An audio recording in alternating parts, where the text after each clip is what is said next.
Namibia lies in southwest Africa. The Namib Desert stretches for almost 2,000 kilometers along the coast. To the north, the desert is crisscrossed by several dry river valleys. One of them is the Huanib Valley. It runs through the desert for several hundred kilometers and ends in the sea.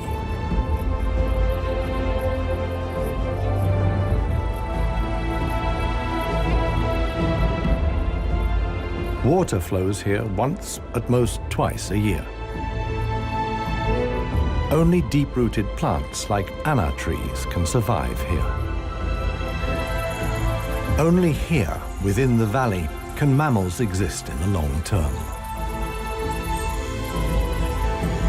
It is the home of the desert elephants.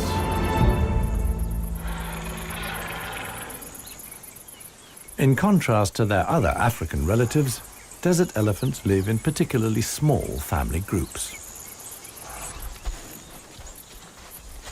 They are so rare and their way of life is so special that they're under the constant supervision of scientists who've also given the elephants names.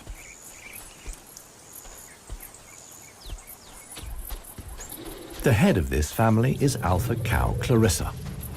The animals don't leave her side for a moment. Only Clarissa knows how to survive in this extreme environment. The shoots of the anna tree are now ripe.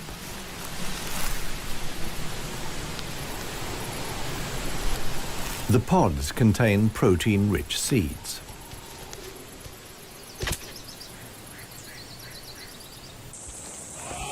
Clarissa has known every one of these trees since her childhood.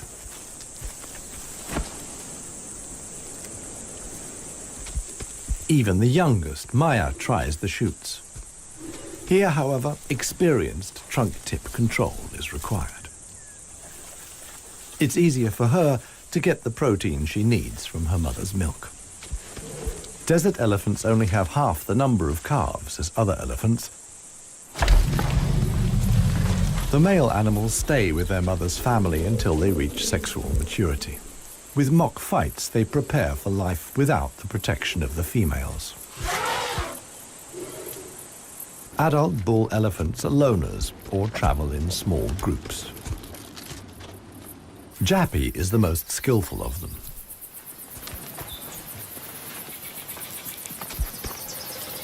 His younger brother watches enviously as Jappy brings down apparently unreachable branches from the tree.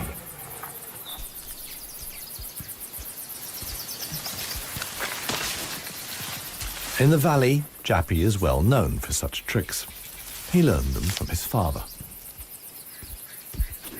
Friendship among bull elephants has its limits. Jappy is certainly not willing to share his branch with his younger brother.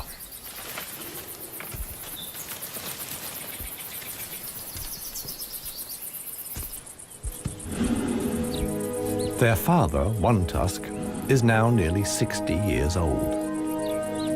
His trademark is the missing right tusk, lost long ago in a hierarchical battle. For years, he was the undisputed king of the Huanib. Now he lives in seclusion. One Tusk's legs are weak. He can no longer keep up. The aging bull is already being watched by a male jackal, which lives in the Huanib Valley with its partner. Jackals mostly hunt smaller animals, but they wouldn't turn their noses up at a dead elephant.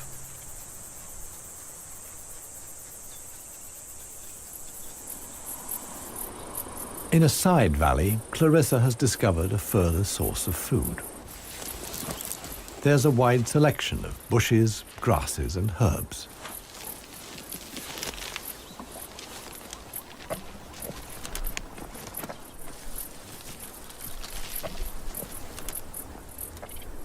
The elephant's climbing skills far surpass those of their savanna-dwelling relatives. This too is a form of adaptation to their special habitat.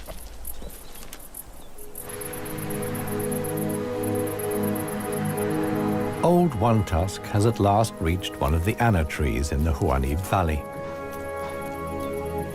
But Clarissa and co haven't left very much for him to eat. He desperately searches for something edible in the remnants. In vain.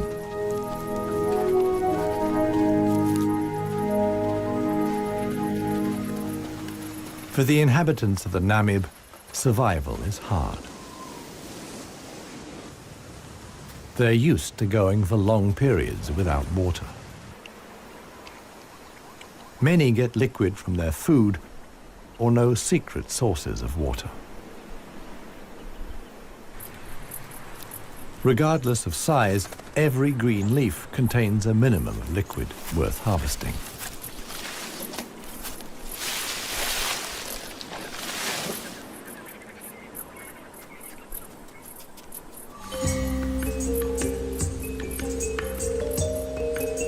Outside the dry river valleys, there is scarcely any vegetation. Here, only extreme specialists survive.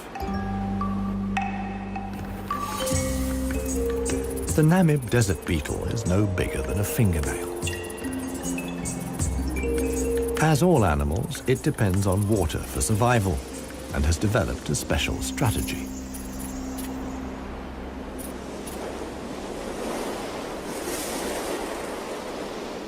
Even the tiniest traces of dampness in the air condense on its carapace. In time, a drop forms, which then flows directly into the beetle's mouth. This way of life limits the distribution of desert beetles to those parts of the desert that see fog. But where does the fog come from? The Namib is one of the few deserts in the world that stretch to the sea. The cold Benguela current from the Antarctic cools the seawater to a temperature of 12 degrees Celsius. When the water reaches land, it evaporates in the warm desert air. Around 200 days a year, the desert is wreathed in mist, which sometimes extends hundreds of kilometers inland into the dry river valleys.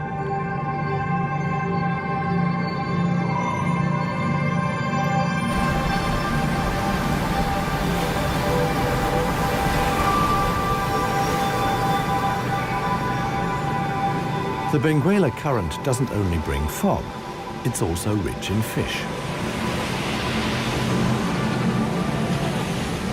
The animals that benefit most are the brown fur seals.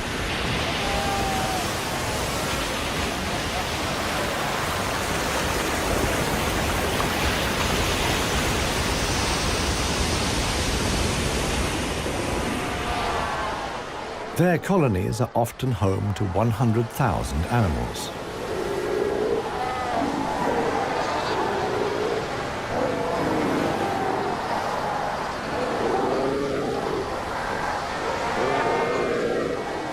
Right now, there's good reason for so many seals to congregate here. The mating season is just beginning.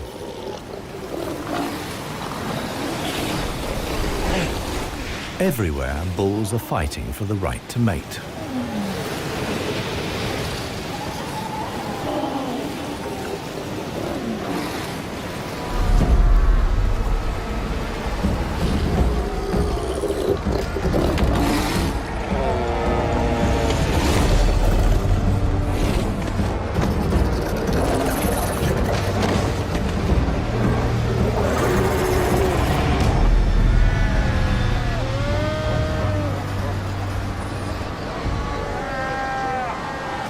The strongest conquer a whole harem and then have their flippers full.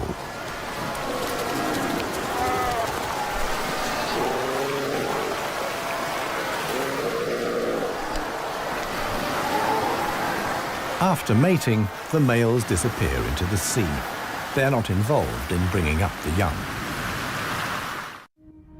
The fog sometimes penetrates as far as the Huanib Valley.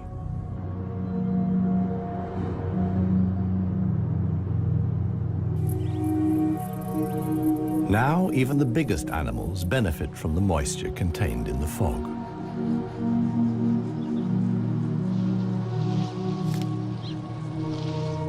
Jappy and his brother can take on a lot of liquid from the drops of dew on the plants they eat. This allows the elephants to go without water for up to 4 days at a time.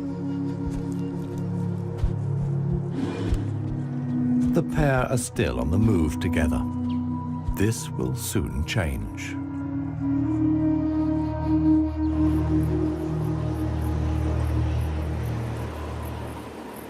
As the fog lifts, the sun illuminates a very special event. Families of elephants from other dry river valleys are on their way to the Huanib Valley. They're following the calls of their relatives, which they pick up via the soles of their feet, as via a stethoscope. More and more elephants join Clarissa's family. Some of the animals haven't seen each other for years and exchange affectionate greetings. Jappy and his brother are also aware of the arrival of the females. When it comes to attracting a cow, in a flash, companions become rivals. Once upon a time, one tusk was also aroused by all the excitement. Today, it no longer has any significance for him. He wouldn't be able to deal with confrontations with other bulls.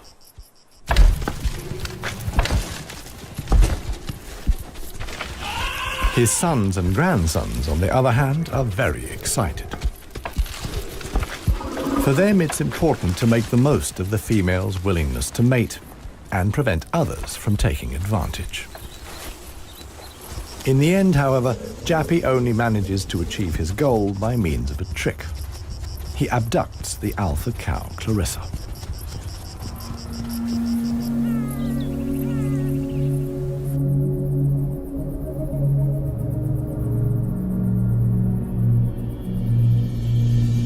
While many of the inhabitants of the valley spend the night hours asleep, this is the time of the real desert dwellers.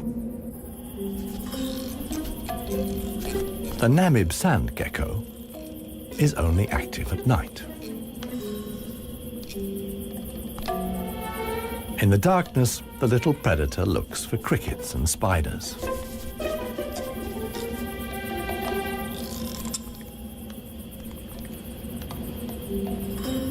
Like a frog's, its toes are webbed. This enables the lizard to seemingly fly across the dunes without sinking into the sand.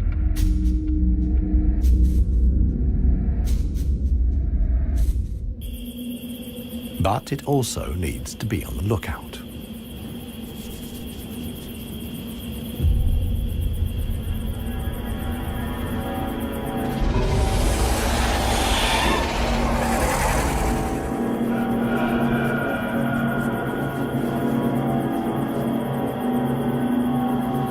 A sidewinding adder.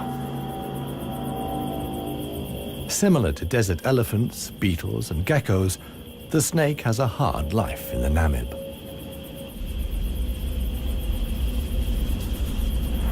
It has to hunt successfully to survive.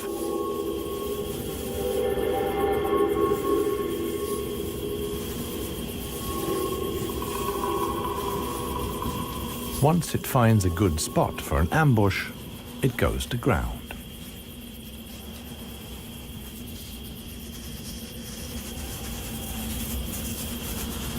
The snake is a predator that lies in wait for its prey, relying completely on its camouflage.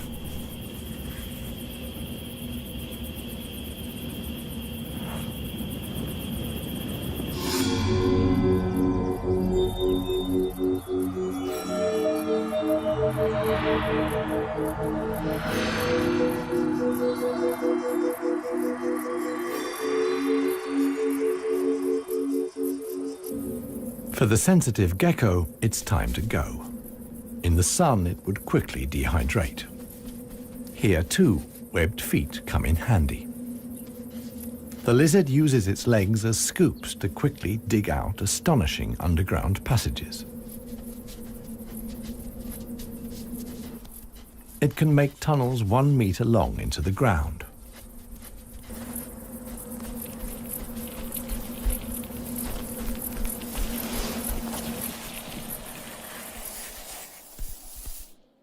Here, it's safe. Up at ground level, another gecko isn't in quite such a hurry. With good reason. The fog is coming.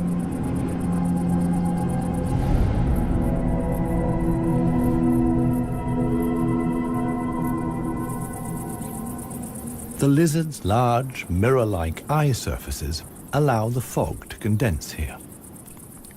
At last, water.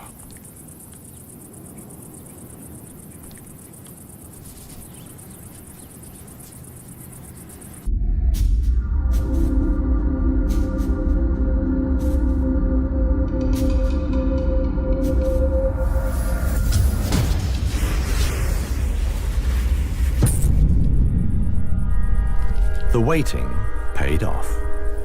This morning, the sidewinding adder can have breakfast and get some liquid into the bargain.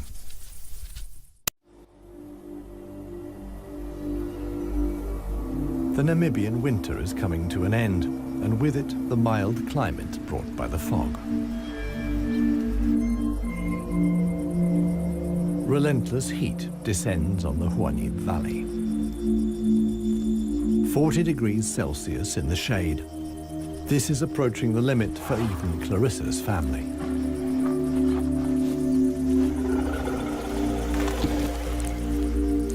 Elephants don't sweat, and so protect themselves against overheating by fanning their ears. But it seems too hot, even for that. The heat is hard to bear for all the animals, but for the youngest, the sun can be lethal. Maya is really suffering.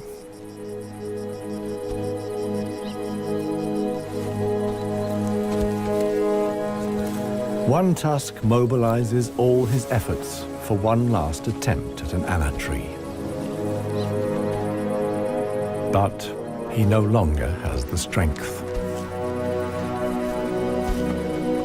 Exhausted, he withdraws to the shade. During his long life, his legs have carried him more than 400,000 kilometers. As with most bull elephants, the last few steps he will take alone. Despite the heat, Clarissa can't afford to take a break. She urges her family to move on. Desert elephants have to spend up to 20 hours a day eating 200 kilos of plant material.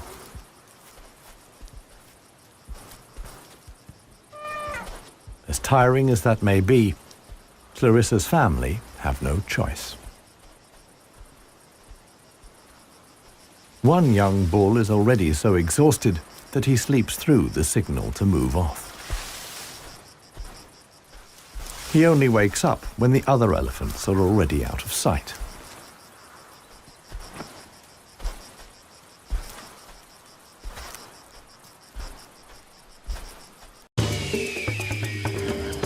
This show was created for you and your family to watch together. Welcome to Nat Geo Wild. It finally dawns on him that he really is all alone. Clarissa and the rest of the family have noticed his absence. The animals try to locate each other via smell using their trunks, which are extraordinarily sensitive.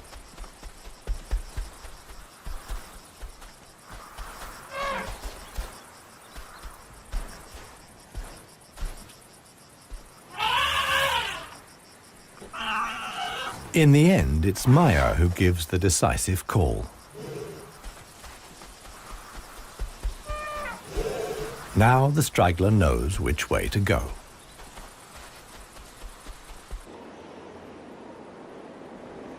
The extremely dry period shows no sign of coming to an end.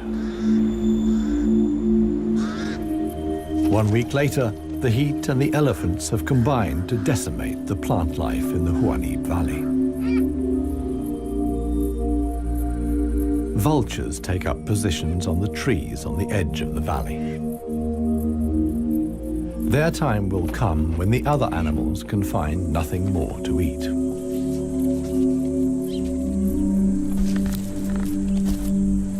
For Clarissa's family, a dead tree now becomes the sole source of food.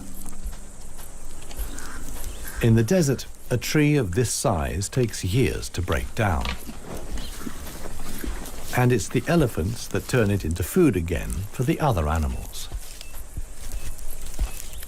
They themselves only use 60% of what they eat. The rest they excrete undigested.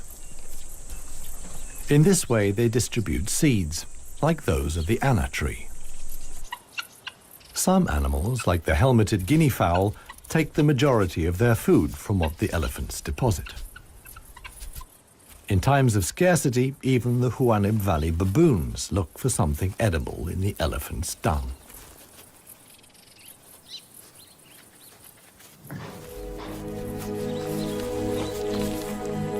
Old One Tusk has one more go at the wood.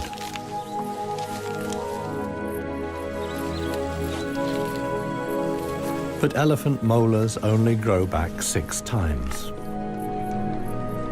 One Tusk's teeth are worn out, and his attempt to eat wood the way he used to is doomed to failure. In other parts of Africa, older elephants seek out swamps where they can live for a while longer on softer leaves. Here, there is no such possibility.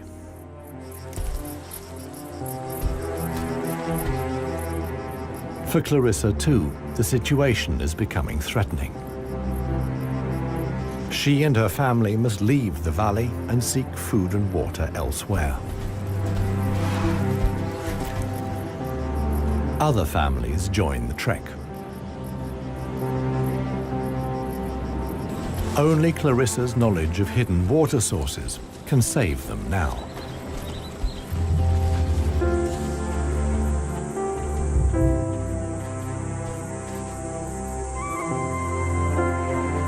Scarcely any animals are left in the valley. Even the jackals are leaving. In their search for food, they will move along the Huanim Valley until they reach the coast. Only One Tusk is too old and too tired for the trek. The one thing that could save him now is rain that would let soft grass grow. With this slim hope, he remains behind.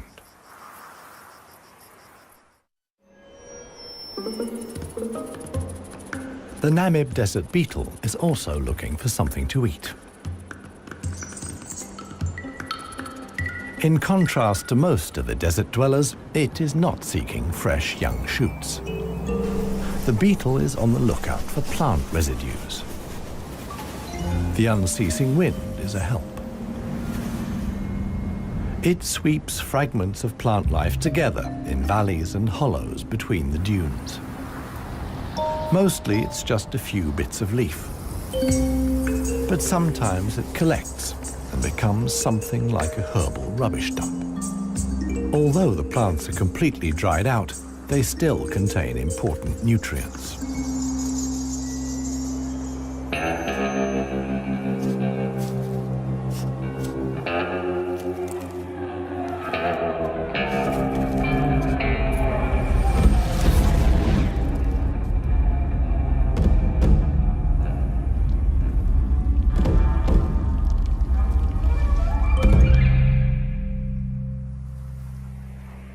The Namakwa chameleon is one of the most dangerous hunters in the Namib Desert. For desert beetles, at any rate. But the beetles don't usually make it quite so easy.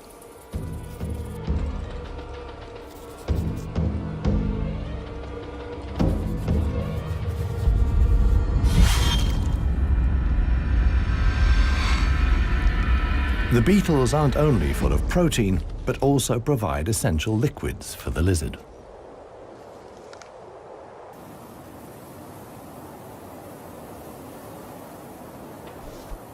Namakwa chameleons are the biggest reptiles the Namib can support. In contrast to the mammals, they can't undertake long migrations to look for food and water. Similar to the Huanib, a river once flowed here. Along its banks, animals like chameleons penetrated deep into the desert. Hundreds of years ago, the dunes slowly invaded the riverbed and cut off the water supply. This process was so slow, however, that the animals had time to adapt to the new conditions.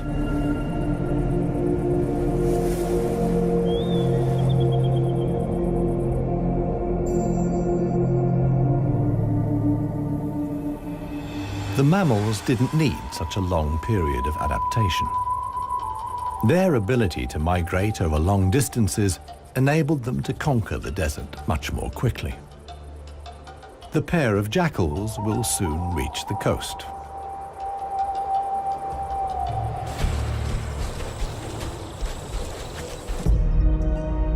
Clarissa, meanwhile, is still searching for water. Little Maya is already exhausted.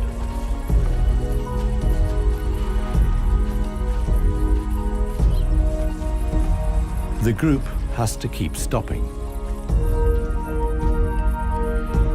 The animals are reaching the limits of their strength. Clarissa can produce less and less milk for her daughter.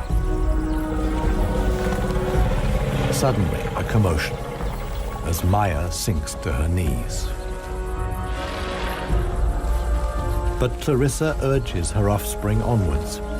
It is their only chance.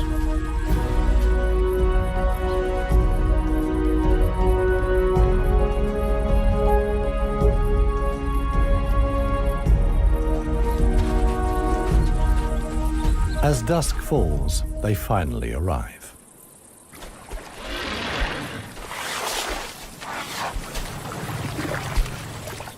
Thanks to Clarissa's knowledge, there's something to drink at last.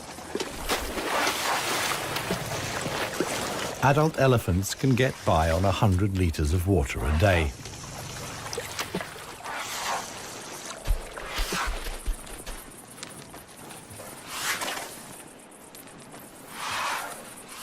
The subsequent dust bath serves to protect the elephant's skin from the relentless sun.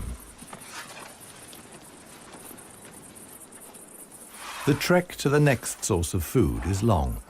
The following morning, Clarissa will move on.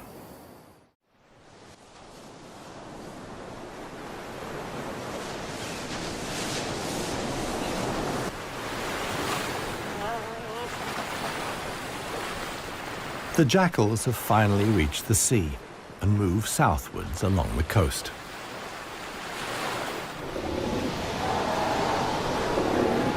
The new generation of brown fur seals is just arriving.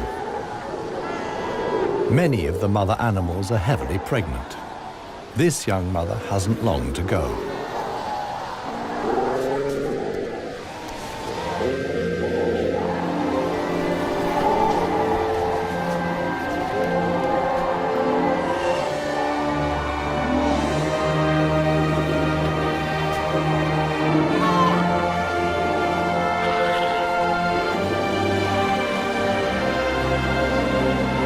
The mother at once welcomes her offspring into the world.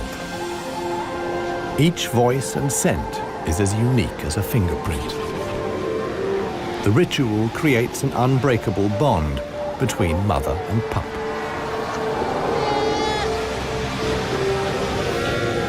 Directly after the birth, the pup has to be suckled.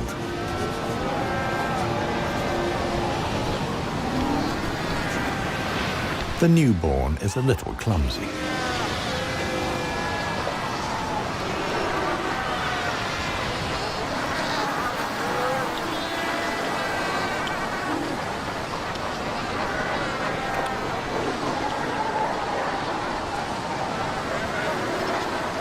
The young mother is not alone. Tens of thousands of other females have also given birth. Space is at a premium in the colony, a risky situation for the babies.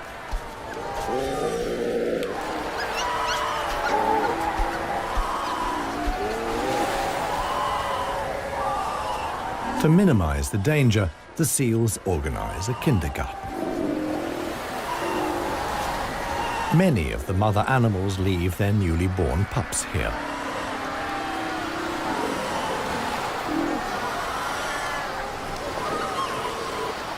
The nursery not only offers the young pups protection, but also makes it easier to find them later.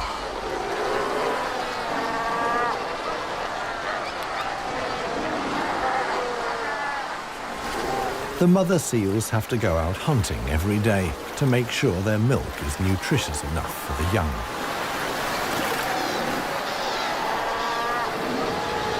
But when choosing the location of the kindergarten, they forgot about the tide.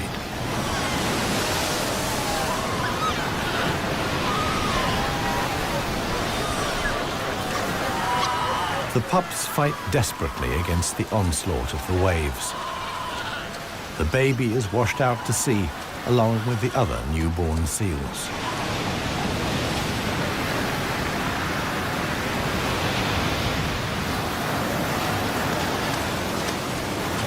Seal pups can swim, but they don't have the protective layer of fat of adult animals. The pup fights for survival. Another is slowly but surely losing the battle. Within a few minutes, the pups are so exhausted that they can no longer keep their heads above water and drown.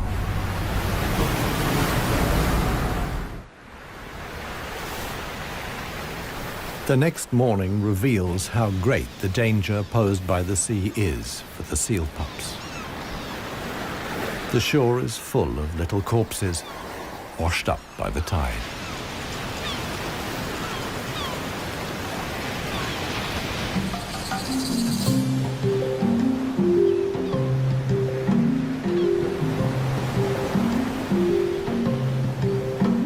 The jackals from the Huanib. The pair have traveled hundreds of kilometers from the arid valley.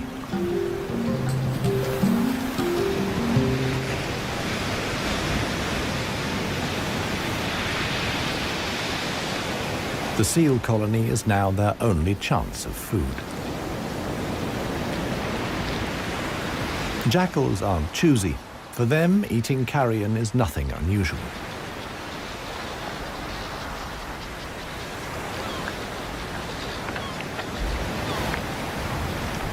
They'll be spending the coming weeks at the seal colony. Only when the pups are old enough to swim enduringly, and thus the supply of food runs out, will the jackals return to the Huanib Valley.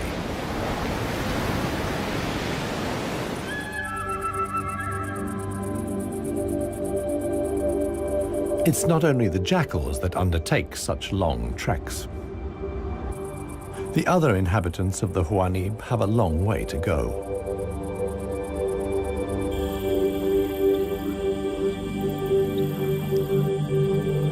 An oasis hidden deep in the desert. Oasis.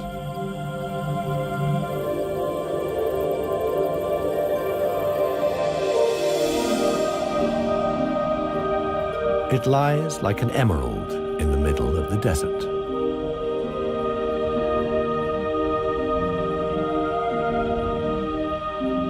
A thin band of loose vegetation lines the watering hole.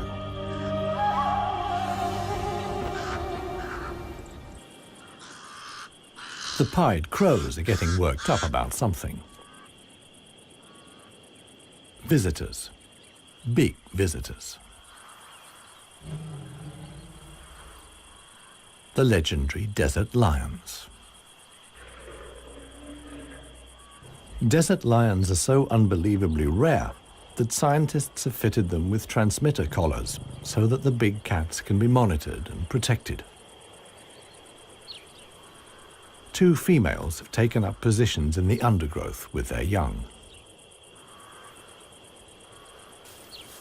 The experienced predators know that it's just a matter of watching and waiting. And indeed, many animals are making their way here. The oryx's numbers have thinned noticeably. Some are lagging far behind the main column.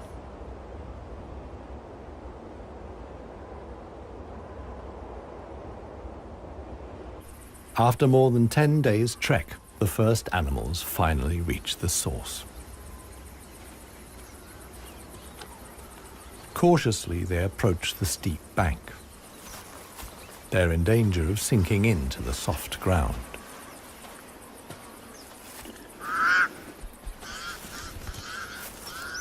The pied crows sound the alarm again. The lioness's patience has been rewarded.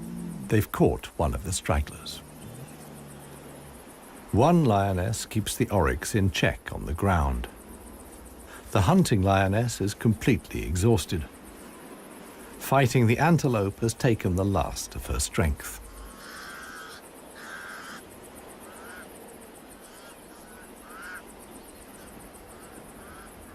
She drags herself back to the bushes to get her cubs.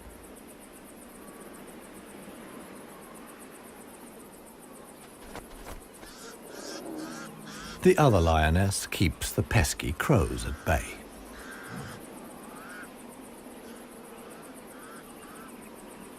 Luckily for the huntress, the cubs quickly grasp the situation. They can hardly wait to get their teeth into some fresh food. All the animals here are fighting for survival. The lionesses won this round. They've enough food now to last the coming weeks.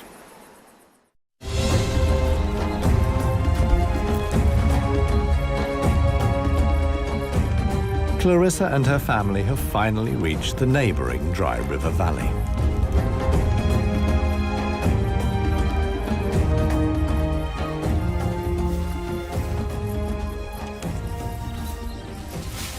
The experienced cow knew instinctively that in times of drought, there was some precious greenery here to feed on.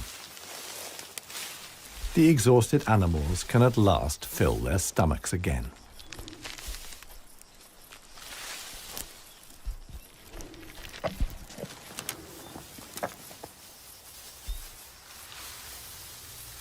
And this is how a happy, full-up baby elephant looks. Maya in paradise.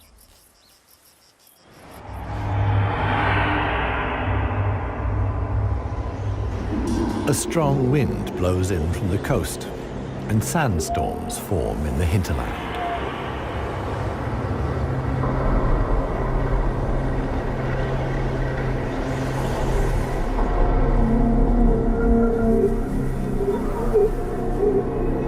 They reach the river valley where Clarissa and family have found food and shelter. Sandstorms like these are the harbingers of heavy rain. Experienced elephant cows like Clarissa know what that means. As soon as it rains, the dry river valleys will be turned into raging torrents that wash away anything in their path. Imminent danger for the family of elephants. Time to move on again. Now the safest place to be is outside the valleys. How right Clarissa was can be seen the following day. Water in the dry river valley. Only every 10 years or so is the rain strong enough for the flood wave to reach the sea.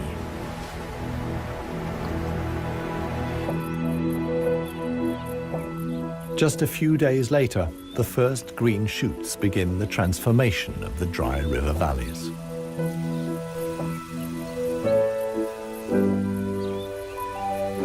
The Huanib Valley, too, is bursting with new life as the first exiles return.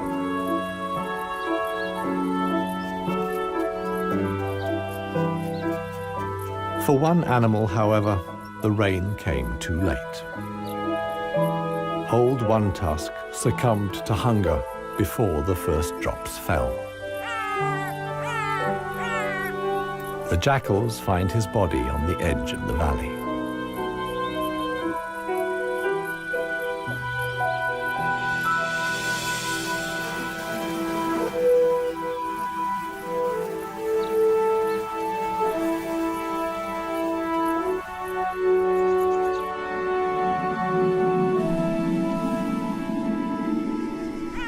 The jackals don't approach the body until evening. And thus, the circle of life is complete. The next morning, long unheard calls echo through the valley.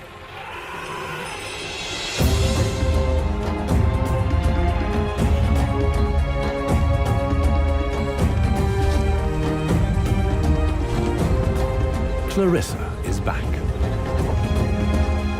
Her family survived the floods unscathed. Maya, too, is thriving. At last, the newly greened Huanib Valley comes into view.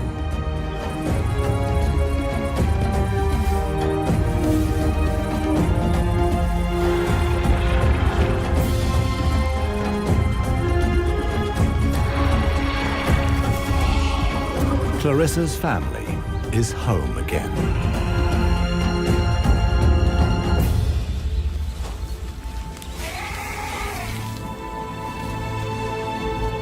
Jappy will pass on the genes of his father, One Tusk, and with them, his strength and intelligence. Clarissa is pregnant with his baby. The alpha cow will induct each new generation into the secrets of the desert elephants. This is essential for their survival. The Huanib River Valley is probably the last real wilderness in Namibia, one in which only the cleverest, most intelligent of the animal world can survive. A life of extremes in the home of the desert elephants.